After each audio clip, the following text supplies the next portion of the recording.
نحمده ونصلي على رسوله الكريم اما بعد فاعوذ بالله من الشيطان الرجيم بسم الله الرحمن الرحيم رب اشرح لي صدري ويسر لي امري واحلل عقدة من لساني يفقهوا قولي. آپ میں سے کس کس کو اس سورت کا ترجمہ آتا ہے؟ الم نشرح آپ کو ٹھیک ہے. باقی لوگوں کو کیوں نہیں آتا؟ باقی لوگوں کو اس سورت کا ترجمہ کیوں نہیں آتا؟ کیا وجہ؟ کوشش نہیں کی. اگر کوشش کرتے تو آ جاتا کہ نہیں آتا؟ پھر بھی آ جاتا. اور اگر آ جاتا تو کوئی فائدہ ہوتا؟ بہت بڑا فائدہ ہوتا. کیا فائدہ ہوتا؟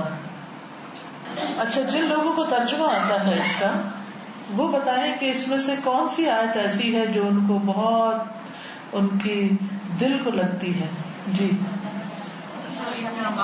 فَإِنَّ مَعَ الْعُسْرِ يُسْرًا إِنَّ مَعَ الْعُسْرِ يُسْرًا بس بے شک تنگی کے ساتھ آسانی، یقیناً تنگی کے ساتھ آسانی ہے.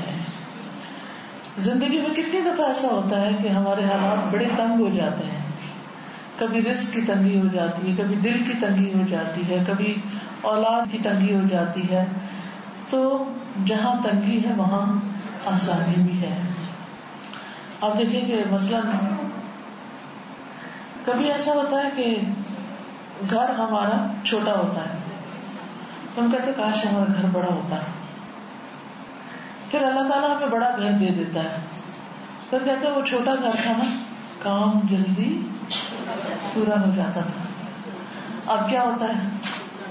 بڑا گھر ہے تو ٹائم زیادہ لگتا، فرصت ہی نہیں ملتی. تو وہ چھوٹا تھا، تنگی ضرور تھی لیکن اس کے ساتھ آسانی بھی تھی، اس کے ساتھ ہی آسانی تھی.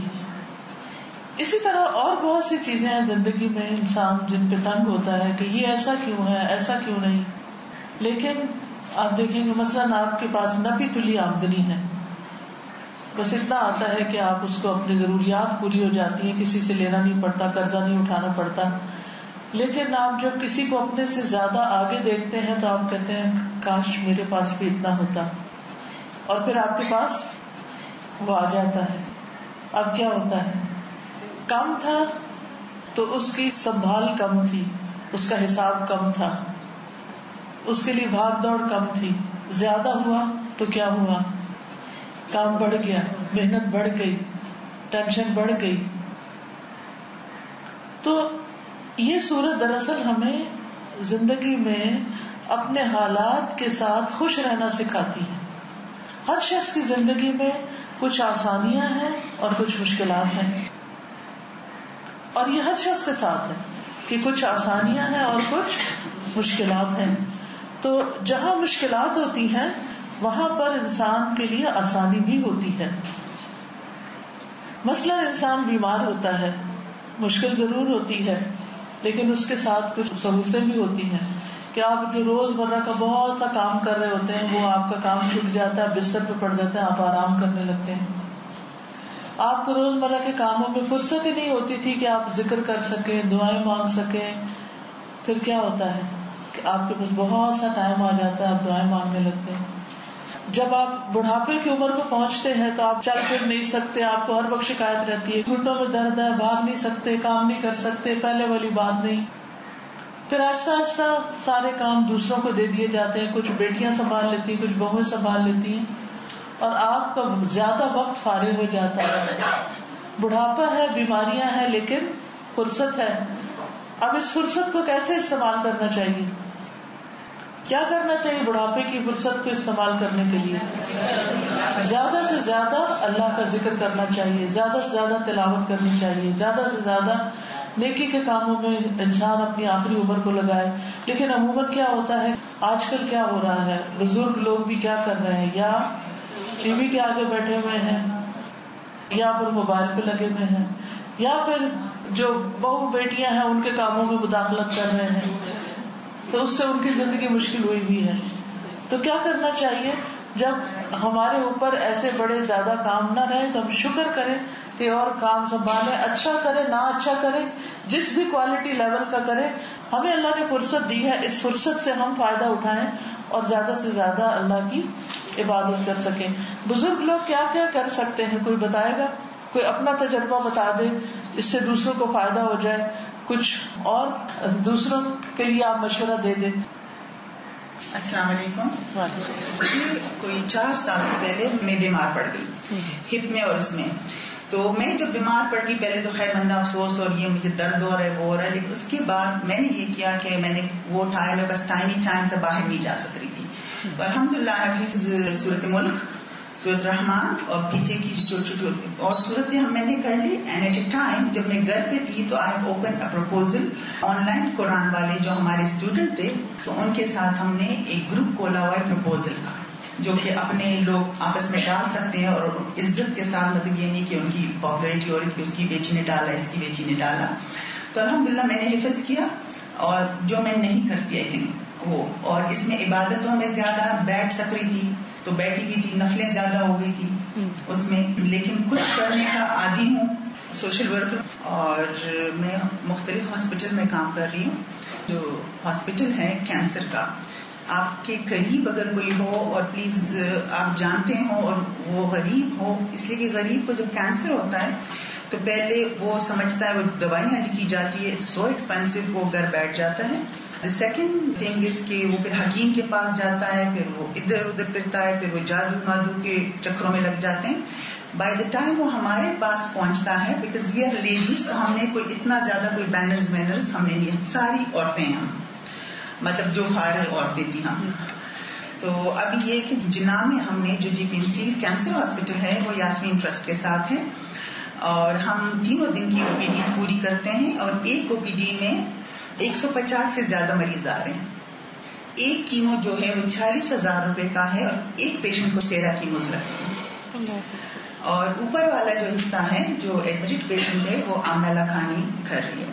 اسی طرح پھر یاسمین ٹرسٹ نے سول میں ہمارے پاس ہے, تو آپ کے اگر ارد گرد کوئی آپ کو پتہ لگ جائے کہ کسی کو کینسر ہے اور غریب ہے, تو ہم تو یا اس کی نسخہ لے کے ان کو دوائی خرید کے دے دیتے ہیں 1 ٹائم. جو 4th اسٹیج کے ہمارے پیشنٹ ہیں ہم اس کو ہیوی دوائیاں نہیں دیتے, because they are not going to survive, جو پتہ لگ جاتا ہے. تو اس کے لیے پھر ہمارا یہ ہے, بجائے یہ کہ اس کا گھر سفر کرے, بیکاز ہیڈ آف دا ممبر اس کا بیمار ہے سوچنے, اور بیوی اس کی خدمت کر رہی ہے, بچے سفر کر رہے ہیں, پھر ان کو دوائی اور ہم اس کو راشن دیتے ہیں تب تک وہ زندہ ہے. تو اس کا پھر مجھے کرنا فون پہ سارا وقت میں وہ کر لیتی ہوں, لیکن اپنی بات لیکن سب سے بڑا فائدہ جو مجھے ہوا حفظ کا ہوا. جزاک اللہ خیر. یہ بہت اچھی ٹپ ہے کہ جب آپ کے پاس فرصت ہو تو آپ 2-3 کام کر سکتے ہیں. ایک تو یہ ہے کہ آپ قرآن پاک حفظ کرنا شروع کر دیں, سورت ملک حفظ کریں, سورت رحمان کریں, سورت الکہف کریں, آخری پارہ کریں. اور جیسے انہوں نے شروع میں کہا تھا کہ حفظ کا یہ فائدہ ہے کہ اگر انسان کچھ عرصے کے بعد دیکھ کے نہیں پڑھ سکتا, اللہ نہ کرے کسی کی نگاہ چلی جائے, اللہ نہ کرے کہ کسی کے ویسے کوئی مشکل ہو جائے, تو ایسی صورت میں کیا ہو سکتا ہے کہ آپ کو جو زبانی یاد ہے وہ آپ پڑھ سکتے ہیں, ٹھیک ہے نا. اور اسی طرح یہ ہے کہ اگر آپ فون پر جیسے لوگوں کی مدد کرتے ہیں, لوگوں کو کسی کام کے اوپر کوئی اچھا مشورہ دے سکتے ہیں. کچھ بزرگ خواتین ایسی ہوتی ہیں ان کی زندگی کے تجربات ہوتے ہیں جن تجربات کو وہ دوسروں سے شیئر کر سکتے, کاؤنسلنگ جس کو کہتے ہیں, نصیحت کر سکتی ہیں, سمجھا سکتی ہیں, اور کچھ نہیں دوسروں کے مسائل سن سکتی ہیں. کچھ لوگ ایسے ہوتے ہیں کہ جو اتنے پریشان, اتنے گھبرائے ہوئے ہوتے ہیں کہ ان کی کوئی بات سن کے ان کو مت دینے والا نہیں ہوتا, تو اس طرح کے کام کر سکتے ہیں. اور کسی کے پاس کوئی آئیڈیا ہو اور کیا کر سکتے ہیں بزرگ حضرات؟ مجھے جو شکایت ہے ہم جنریشن سے کہ ہم لوگ جو ہے وہ بزرگوں کو ایک طرف بٹھا دیں. یہ کوشش ان کے بجائے ہمیں کرنی چاہیے کہ اگر وہ قرآن پڑھے ہوئے ہیں یا وہ بہت اچھی تلاوت کرتے ہیں یا وہ اردو بہت اچھا پڑھ سکتے ہیں, تو ہم اپنے بچوں کو ان کے پاس بٹھائیں کہ بیٹا آپ مجھ سے پڑھ لیں. بالکل. اس طرح ان کی اٹیچمنٹ دادیوں سے نانیوں سے ضرور ہو جاتی. ہم ہر کوشش یہ کرتے ہیں کہ وہ خود کریں, لیکن انیشیٹ تو ہمیں کرنا. نہیں, ان کو تو ظاہر ہے کہ مدد چاہیے ہوتی ہے, کسی بھی کمزور انسان کو مدد چاہیے ہوتی ہے.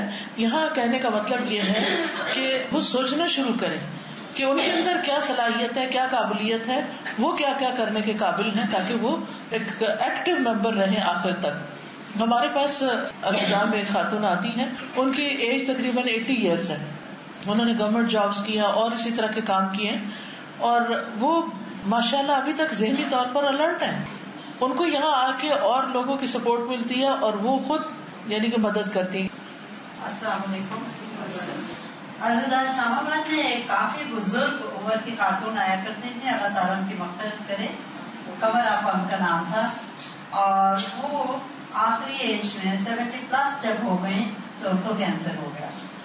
وہ الہدا آتی رہیں اور وہ ہر وقت کہتی تھی کہ کوئی بھی کام مجھ کو دے دیں. ان کا گھر ذرا قریب تھا, گرمی سردی وہ واک کر کے آتی تھی, مور دین 15 منٹس کی واک تھی, اور پھر وہ آ کے لوگوں کی کاؤنسلنگ کرتی, حتیٰ کہ رشتے کرانے میں بھی ہیلپ کرتی تھی. بالکل وہ الرٹ رہیں, اور ان کا کینسر نیچرلی انہوں نے ٹریٹ نہیں کروایا. بس وہ کہتی تھی میں اپنے پہ کام کر رہی ہوں, ایک دفعہ ہاسپٹلائز ہوئی تھی, لیکن وہ کہتی تھی مجھے پتا ہے میں یہ ٹریٹمنٹ لے نہیں سکوں گی. مین ٹائم پہ آلموسٹ ریچ 80, اور 80 کے قریب تھے. فائنلی ہم کو ان کے گھر والے کراچی میں تھے اور بچے کراچی رہے تھے, یہیں ان کا انتقال ہو. لیکن وہ جب تک آتی نہیں بالکل الرٹ, بہت پیار کرنے والی, ہر ایک کا مسئلہ سننا, ہمت بندھانا, اور بہت اچھے پازیٹیو مشورے دیتی. بالکل جی. آپ پیچھے سے وہ کچھ کہنا چاہتے ہیں؟ وعلیکم السلام. جی. میں نے دیکھا کہ جو لڑکے بات نہیں ہے ان کو کلمہ تک نہیں آتا. لڑکی آتی ہے نہانے پاکی کیا ہوتی ہے, پڑھانا شروع کیا. ان میں سے 2 بچے جو تھے وہ اتنے ماشاء اللہ اچھے تھے کہ جب میں اپنا کچھ کر رہی تھی تو پھر میں ان کے ساتھ آئی. لڑکی جو تھی میں نے اس کو BA کروایا وتھ قرآن, تمام اسٹیچنگ اس کو بڑے سکھائی. اور لڑکے جو تھا دونوں بہن بھائی گھروں سے آئے تھے, اس کو میں نے MD کرایا. وہ بچہ آج کل اسٹینڈرڈ چارٹرڈ بینک میں جاؤ. کتنا صدقہ جاری ہے. اور دوسرا یہ ہے کہ کوشش کرتی ہوں کہ بچی کی شادیاں والیاں. جزاک اللہ خیر. انہوں نے جو بات کی وہاں سے ایک بات اور ساتھ شامل کرنا چاہوں گی کہ سرونٹس تو ایک طرف, اگر آپ سروے کریں تو ہمارے اپنے گھروں کے بچوں کو آیت الکرسی تک نہیں آتی, صبح شام کی دعائیں نہیں آتی جو ان کی حفاظت کے لیے پڑھنے کے لیے بڑی ضروری ہے. تو اپنے ہی آس پاس, اپنے ہی دائیں بائیں, خود اپنے خاندان میں اپنے پوتا پوتی, اپنے بچے, سرونٹس کے بچے, ان سب کو اگر آپ یہ علم بھی دے جائیں تو جب تک وہ دنیا میں رہیں گے ان چیزوں کو پڑھیں گے, آپ کے لیے صدقہ جاریہ بنے گا. آپ ان سے اور کچھ نہیں, ان سے سننا شروع کر دیں. آپ ان سے سنیں کہ بچے مجھے آیت الکرسی سناؤ, مجھے قل هو اللہ سناؤ, دعائے قنوت سناؤ. اور کھیل کھیل میں بھی اگر آپ تھوڑی دیر بٹھا کے ان کو سکھائیں گے تو بہت کچھ سیکھ جائیں گے. ماشاءاللہ ہمارے بزرگ تو ہمارا سرمایہ ہے اور بڑے تجربات سے گزر کے جاتے ہیں. ساری زندگی کا نچوڑ انہوں نے دیکھا ہوتا ہے, ہمیں ان کے تجربات سے فائدہ اٹھانا چاہیے. تو آج کی اس محفل میں آپ نے اتنا امپورٹنٹ کوشچن ریز کیا, تو میرا ایک مشورہ یہ تھا کہ کیوں نہ ایک دفعہ ہم سارے گھروں کے بزرگوں کو انوائٹ کریں. ان کو گائیڈنس کی میرے پاس ضرورت ہے. بالکل, ان کو پراپرلی گائیڈ کیا جائے. اور ہر شخص میں اللہ تعالیٰ نے کوئی نہ کوئی خوبی رکھی ہے, ہر شخص میں کوئی نہ کوئی صلاحیت رکھی ہے, لیکن اب ان کی صلاحیتوں کو اجاگر وہ خود بھی کنفیوز ہے, کیونکہ معاشرے کا حال یہ ہے کہ بزرگوں کو ہم ایک طرف ڈال دیتے ہیں. ہر شخص کا مطلب ایون میں ڈاکٹر ہوں لیکن میں کیونکہ ریٹائر ہو گئی ہوں, اور میرے بیٹے کا اور بہوؤں کا کہ میں اب پوتا پوتی کی پرورش کروں, سب کام چھوڑ دوں. حالانکہ میں خود بھی سوشل ورکر ہوں. بہت اچھا مشورہ ہے. انشاءاللہ الہدا میں ہم انشاءاللہ بلائیں گے, بلکہ کینیڈا میں ہم نے پچھلے 3-4 مہینوں سے یہ شروع کیا تھا, ہم اور ہمارے والدین کے نام سے ایک پروگرام. ہم اور ہمارے والدین, وہاں بھی یہی حالات ہے کہ بچے جو ہیں سب کام پہ نکل جاتے ہیں, بوڑھے ماں باپ سردیوں کے دنوں میں سارا دن گھروں میں بالکل قید ہو کے بیٹھے ہوئے ہیں. تو پھر ہم نے ان کا ونس اے ویک رکھا کہ جس میں بچے بھی آئیں, پیرنٹس بھی آئیں, اور مل کے پھر ڈسکشنز کریں اور ان کے تجربات سے فائدہ اٹھایا جائے. اس میں آپ جیسے ڈاکٹرز ان کو ہیلتھ کے حساب سے کچھ ٹپس دے سکتے ہیں, ایکسرسائزز بتا سکتے ہیں, اولڈ ایج کی ایکسرسائزز کیا ہیں, فوڈ اینڈ ڈائٹ اور ان چیزوں سے متعلق. اور پھر جو ڈپریشن ہونے لگتا ہے تنہائی کی وجہ سے, اس سے کیسے کوپ کریں, ذکر اذکار سکھا سکتے ہیں. بہت ساری ایکٹیویٹیز ہو سکتی ہیں, اور بزرگوں کے ساتھ تو برکت ہے. حدیث میں آتا ہے البرکۃ مع اکابرکم. اللہ وبرکاتہ. وعلیکم السلام. اتنا ایک خوبصورت انٹرسٹنگ ٹاپک سنا نا والدین کا. اچانک مجھے یہ خیال آیا کہ ہمارے پیرنٹس ہمارے ساتھ اتنی محنت کرتے ہیں, مطلب انہوں نے ہمیں علم دیا, وہ علم دیا تو آج ہم یہاں بیٹھے کہ ہم سیکھنے کے قابل ہوئے. لیکن جس طرح میں تجوید ہم نے پڑھا اور قرآن کی تفسیر بھی پڑھی, تو جسٹ اس مومنٹ پر اس وقت مجھے یہ احساس ہوا کہ بہت سے والدین صحیح قرآن جس طرح سے تجوید کے ساتھ نہیں پڑھتے نا, کہ انہوں نے پڑھا ہی نہیں تھا جیسے ہم نے بھی نہیں پڑھا تھا. تو یہ اتنی اچھا مجھے خیال ہے کہ کیوں نہ اپنے والدین کے ساتھ تھوڑا ٹائم لگائے اور انہیں مخارج کے ساتھ اچھا قرآن پڑھانا سکھائیں, تاکہ وہ ان کی آخرت میں جیسے ہم ان کے لیے صدقے جاریہ بنتے ہیں نا, اچھا پڑھتے ہیں, تو سب سے زیادہ حق تو ہمارے والدین کا ہے کہ ہم ان کو ٹائم دیں تھوڑا سا, کسی آیت کو ہم تھوڑا سا ایکسپلین بھی کرتے ہیں, تو ہمارے لیے بھی بڑا اچھا ٹائم ہو جائے گا, ان کا بھی بہت اچھی تجویز ہے. یہ بھی اس میں آپ دیکھیے کہ جن والدین کو آتا ہے وہ بچوں کو سکھائیں, جن بچوں کو آتا ہے وہ والدین کو سکھائیں. اس اعتبار سے میں دیکھتی ہوں کہ عرب ممالک میں مساجد کے ساتھ ہی لیڈیز سیکشن ہوتا ہے مساجد کے اندر, اور ان مساجد میں جو لیڈیز سیکشن ہوتا ہے وہاں پر دن کو کلاسز ہوتی ہیں اسی مسجد کے اندر ہی.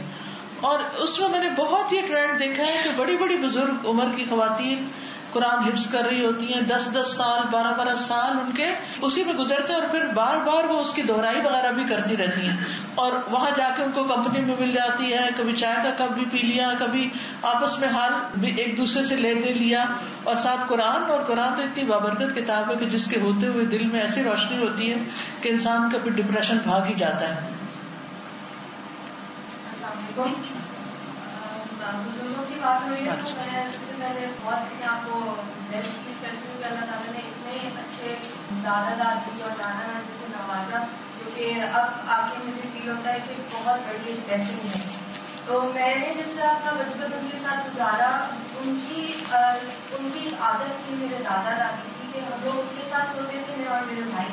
تو ان کا ایک روٹین تھا کہ رات میں وہ ہمیں قصص الانبیاء, ان کو ماشاءاللہ پورا یاد تھا, وہ ہمیں ڈفرینٹ اسٹوریز سناتے تھے, ڈفرینٹ صحابہ کرام کی, انبیاء کرام کی. تو اس سے یہ ہوا کہ اب آ کے جب کہ ہم میچور ہو گئے ہیں, اپنی لائف اسٹارٹ ہو گئی ہماری, تو اس میں وہ جو ماڈل ویلیوز تھی جو کہ ہم قصص الانبیاء میں سے اخذ کرتے ہیں, وہ چیزیں ہمارے اندر اتنی زیادہ پکی ہو گئی ہیں کہ اللہ کا بہت, میں اس چیز کی بہت زیادہ ان کی احسان مند ہوں کہ انہوں نے اتنا ٹائم ہمارے ساتھ لگایا.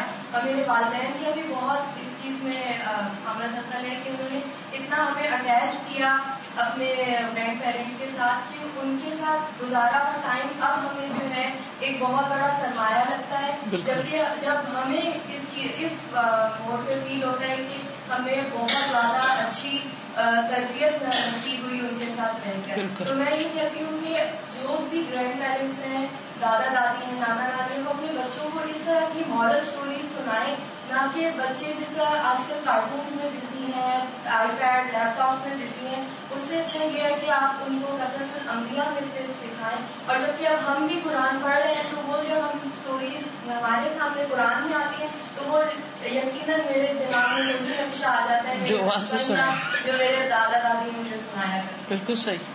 جی, علم نشرح جو ہے, میں نے سوال کیا تھا کہ اس کا ترجمہ کیوں نہیں آتا, تو آپ نے کہا تھا کوشش نہیں کی. تو کیا اب آپ کوشش کریں گے؟ کیونکہ اتنی خوبصورت یہ صورت ہے. میں تو اس کو سورۃ الضحیٰ کو پڑھتی ہوں تو بعض اوقات میں رو پڑتی ہوں کہ اللہ سبحانہ وتعالیٰ جیسے تسلی دے رہے, غم اور دکھ کے وقت اگر آپ اس کو پڑھیں تو آپ دیکھیں اس وقت انسان کو عجب طرح سے تسلی ملتی ہے, ایک سکون ملتا ہے. اور اس میں بھی آپ دیکھیے آخر میں اللہ تعالیٰ فرماتے ہیں فَإِذَا فَرَغْتَ فَانْصَبْ وَإِلَىٰ رَبِّكَ فَارْغَب, کہ جب تم فارغ ہو جاؤ تو اپنے آپ کو تھکاؤ اور اپنے رب کی طرف رغبت کرو. یعنی زندگی سے بھی فراغت ہوتی ہے بڑھاپے میں, اور پھر ویسے بھی کاموں کے بعد انسان جب دنیا کے کاموں سے تھک جائے تو پھر رب کی طرف رغبت کرے. جی, وعلیکم السلام. جی, میں چاہتی ہوں کہ ہم لوگ جھوٹ نہ بولیں. ہم لوگ بہت اچھے مسلمان, مطلب ویسے ظاہر ہے جہاں چھوٹی سی بات ہوتی ہے تو ہم لوگ اس طرح کرتے ہیں. میں چاہتی ہوں کچھ ایسا کریں, ایسی کوئی دعا مانگیں کہ ہمارے اندر سے ایک جھوٹ کی عادت ختم ہو جائے. آمین. نفاق، منافقت، یعنی جو جھوٹ بولتا ہے وہ ایک طرح سے یعنی منافق ہے شخص. دوسرا میں دیکھتی ہوں کہ ہم یہ دعا کرتے ہیں اللہ تعالیٰ ہم کی توفیق دے کے ہم لوگ اپنے پسند کرتے ہیں وہی دوسروں کے لیے کریں، کیونکہ ہم لوگ ایسے نہیں کرتے. اب دیکھیں اپنی بیٹی کے لیے کچھ اور پسند کرتے ہیں لیکن بہو کے لیے وہ نہیں پسند کرتے، وہ بھی تو کسی کی بیٹی ہے نا. جیسے ہم کہہ رہے ہیں لڑکی والے 30 ایئرس کی ہو جاتی ہے بچی کو اس کو مطلب نہیں مائیں دیتی، لیکن میرے ایسے بھی پیرنٹس کو جانتی ہوں جن کے بیٹے 36-37 کے ہو گئے ہیں، شادیاں نہیں کر رہی، 4-5 بیٹے ہی ہم دیکھ رہے ہیں، شادیاں نہیں کر رہی. بولتے نہیں کہ ریسنٹلی جو مجھے بات بولی تھی کہ نہیں وہ میرا بیٹا کہہ رہے کہ میں اس طرح ینگ لڑکی سے شادی کروں گا کہ وہ پھر میں 2-3 سال اس کے ساتھ دیکھوں گا پھر اس کے بعد میں کام کرنا ہے.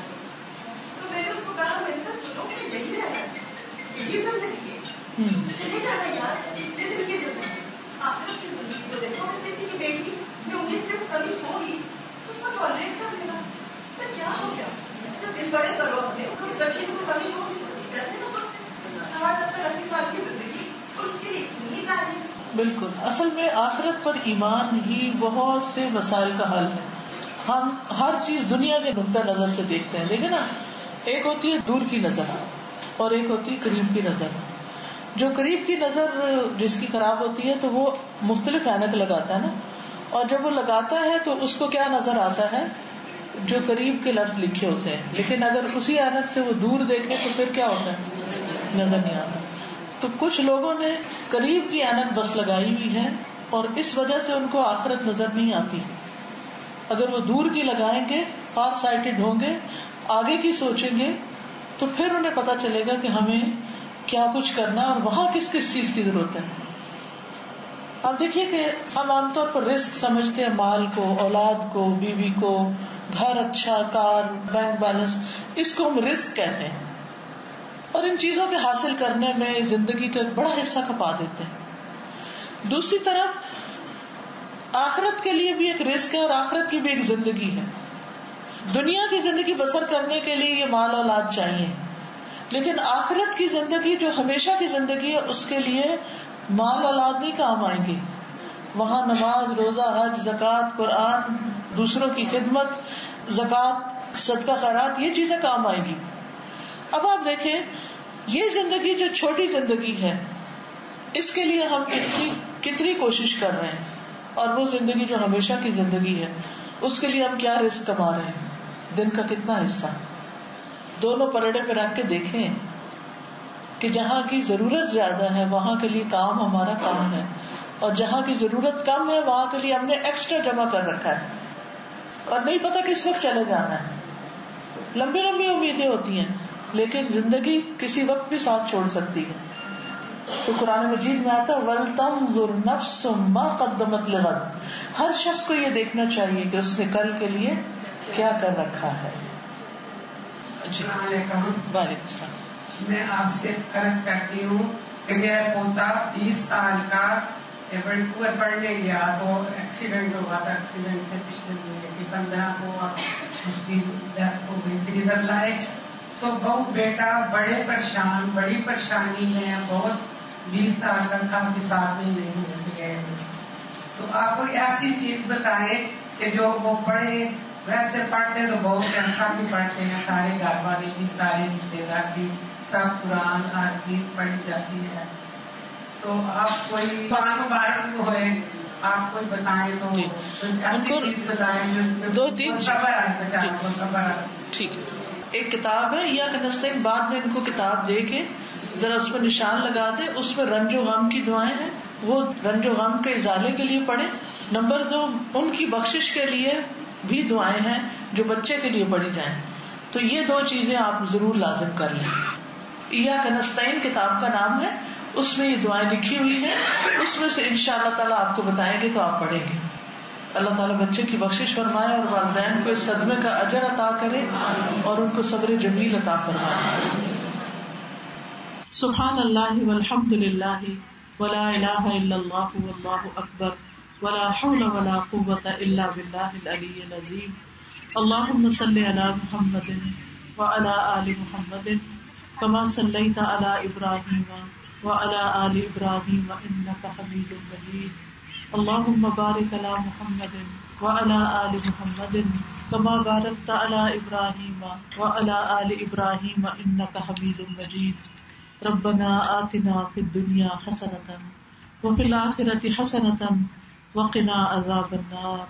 ربنا لا تزغ قلوبنا بعد إذ هديتنا وهب لنا من لدنك رحمة إنك أنت الوهاب. ربنا هب لنا من أزواجنا وذرياتنا قرة أعين وجعلنا للمتقين إماما. یا رب العالمین تو ہم سب پر اپنی رحمت نازل فرما. یا اللہ تو ہم سب کے غموں اور دکھوں اور تکلیفوں کو دور کر دے. اللہ تو ہم سب کو اچھا اخلاق عطا فرما. یا اللہ ہمارے دلوں کو صاف کر دے, ہمیں اچھی زبان دے, اچھے خیالات دے. یا اللہ ہمارے گھروں کے اندر محبتیں پیدا کر دے. یا اللہ ہمیں اپنی محبت عطا کر, اپنے رسول محمد صلی اللہ علیہ وسلم کی محبت عطا کر, ایمان والوں کی محبت عطا کر. اللہم ارزقنا حبک وحب من یحبک وحب عمل یقربنا الی حبک. یا رب العالمین تو ہمیں بد اخلاقی سے بچا. یا اللہ ہمیں اپنی عبادت کی اور خوبصورت عبادت کی اور ذکر اور شکر کی توفیق عطا فرما. یا اللہ ہمارے گھروں میں سکون پیدا کر دے, ہمارے بچوں کو ہماری آنکھوں کی ٹھنڈک بنا دے. یا رب العالمین یا ارحم الراحمین یا ذا الجلال والاکرام تو ہم سب کے گناہوں کو معاف کر دے. اللہ ہماری مشکلات آسان فرما دے. یا رب العالمین ہم سب کو صحت عطا فرما. یا اللہ میری والدہ جو ہاسپٹل میں ان کی طبیعت خراب ہے, اللہ تعالیٰ ان کو صحت عطا فرما. یا اللہ ان کی تکلیف دور فرما دے. یا اللہ ان پر رحم فرما. یا اللہ ان کے درجات بلند فرما. یا اللہ ان کو بخش دے. یا اللہ ان پہ اپنی رحمت کر دے. یا اللہ جتنے بھی بیمار ہیں, جہاں جہاں کوئی دنیا کے کسی بھی کونے میں کوئی بیمار ہے, یا اللہ ان سب کو صحت عطا فرما. یا اللہ تم ہم سب کے گناہوں کو معاف کر دے. اللہ ہم کمزور بندے ہیں تو ہماری کمزوریوں کو معاف کر دے. یا اللہ ہم اپنی جانوں پہ ظلم کرنے والے ہیں تو ہمارے ظلم اور زیادتی کو معاف فرما دے. یا رب العالمین تو ہماری آخرت عاقبت اچھی کرنا. یا اللہ ہمارا خاتمہ اچھا کرنا, ہمارا انجام اچھا کرنا. یا رب العالمین تو ہماری قبر کو روشن کر دینا. اللہ ہمیں دوزخ کے عذاب سے بچانا.